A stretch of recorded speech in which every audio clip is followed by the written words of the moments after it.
Hello students, let us continue chapter number 10, Organs of Government.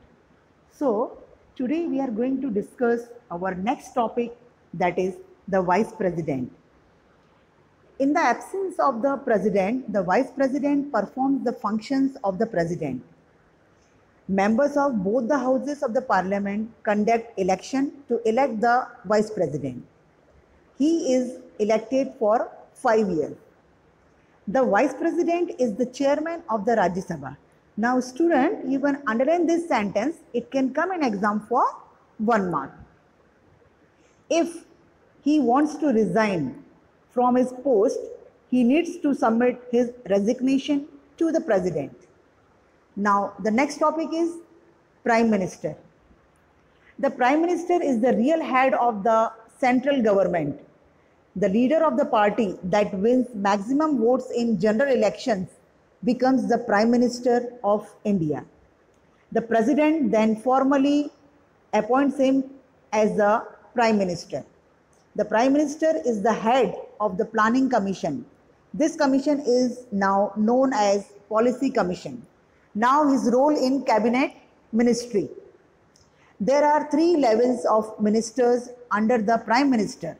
They are the Cabinet Ministers, the State Ministers, and the Deputy Ministers. The Prime Minister selects the ministers of his choice who he thinks can assist him in his work. This group of ministers is called Cabinet Ministers or Council of Ministers. The President appoints these Cabinet Ministers as per the suggestion of the Prime Minister. He distributes the portfolios to these ministers, that is, which minister will look after which work of the country.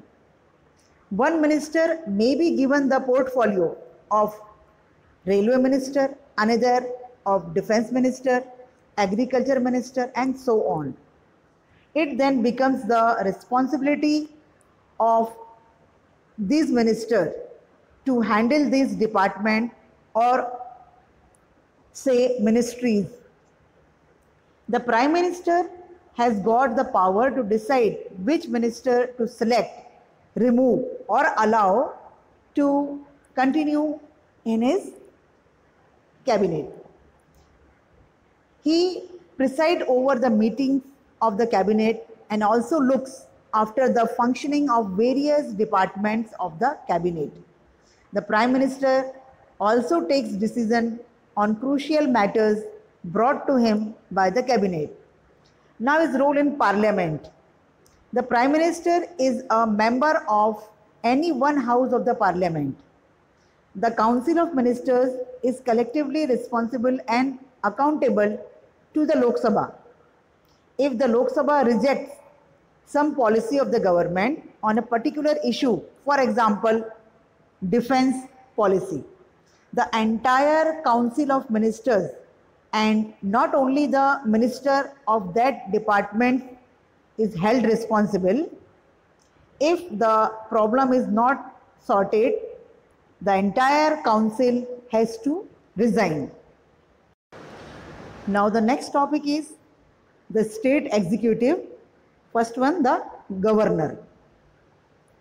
The governor is appointed by the President of India on the advice of the Council of Ministers led by the Prime Minister.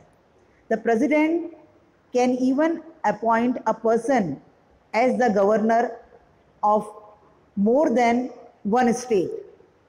Any citizen of India who is 35 years of age or above may be appointed as the governor. The term of the governor is for 5 years. He holds his office as long as the pleasure of the President, that is, as long as the President wishes. He can be removed from office even before the expiry of his term or may be transferred to any other state as the governor. Now, just like the President is the constitutional head of the country, the governor is the constitutional and formal head of the state. All executive powers of the state government lie with him. The governor appoints the leader of the party that wins maximum votes in the general elections as the chief minister of the state. He also appoints other members of the Council of Ministers on the advice of the chief minister. He appoints the Advocate General, the chairman, and the members of the State Public Service Commission. The President of India consults him to decide which judge to appoint in his state. The governor has significant legislative powers. He summons and prorogues the sessions of the state legislature. He can dissolve the state assembly before the expiry of its term. He can also issue ordinances. A bill passed by the state legislature can become a law only after the governor approves it. The position of the governor in a state is similar to that of the president at the center. Normally, the governor of a state is ex office chancellor of all the universities of the state. The governor may belong to any political party, but after assuming his post, he has to perform his duties firmly and impartially.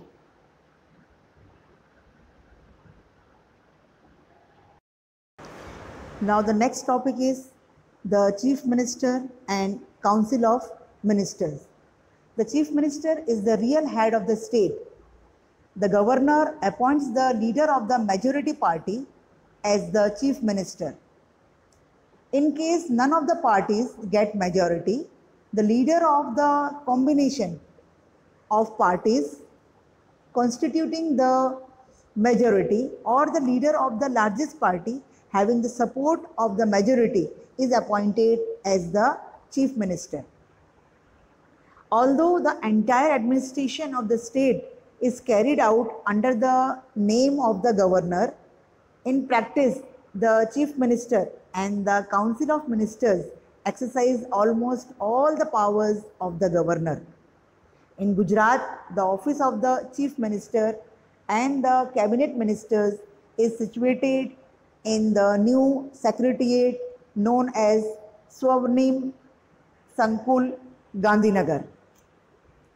The governor administers the oath of secrecy to the Chief Minister and the Council of Ministers orally, and thereafter they sign the same. In the state cabinet ministry, there are 4 types of ministers: cabinet, state level, deputy level, parliamentary, secretary. The chief minister distributes the portfolios to the cabinet ministers. He also presents the issues of policy making, transparent administration, questions of people, of the central government. During the time of calamity, he provides basic amenities, love and care to the people. He provides a strong leadership to the state legislature. The chief minister is the torchbearer and pathfinder of the government policies regarding the growth of the state. Now the next topic is administrative system, that is administrative executive.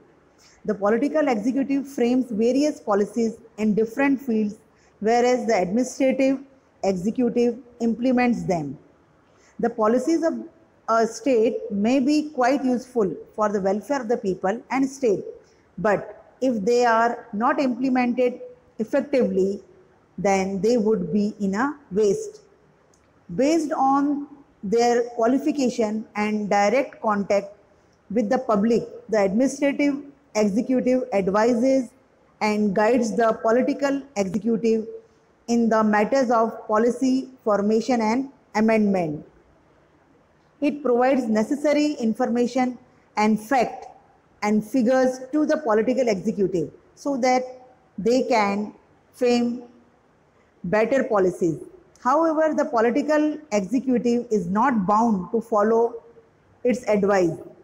The administrative system or executive provides necessary backup to the political executive in the effective implementation of these policies. The administrative executive consists of expert and professionally efficient and experienced public servants in the field of foreign relations, defense, security forces, international trade and commerce, nuclear energy, energy production, distribution, banking, insurance, foreign exchange, etc. Together they form the backbone of the government. Their expertise, higher level knowledge, administrative insight, broad experience, prediction and administrative efficiency help them to carry out the state administration effectively. With respect to the organs of the government, the political executive acts as the brain behind the welfare of the people, whereas the administrative executive acts as the limbs. In this sense, a smooth and strong relation, coordination and cooperation between the political executive and the administrative executive becomes the prerequisites for efficient and smooth governance of the state. Now, the power and influence of the government is becoming more centered in the bureaucracy. Nepotism, corruption, dishonesty, inefficiency, misconduct, escapism are the evils of bureaucracy. So, to control such evils, Lokpal or Lokyukti is needed. To stop the corruption, Gujarat state government has started an entire separate department by the name of Anti-Corruption Bureau. Its toll-free number is 1800-2334-4444. People can contact the number to file their complaints. Political stability is expected from the administrative system as there is a government comprising of different political parties. The administrative system helps to excel the development of the government by implementing various developmental schemes and programs. Now student, in my next video, I will explain you the further topic. Thank you.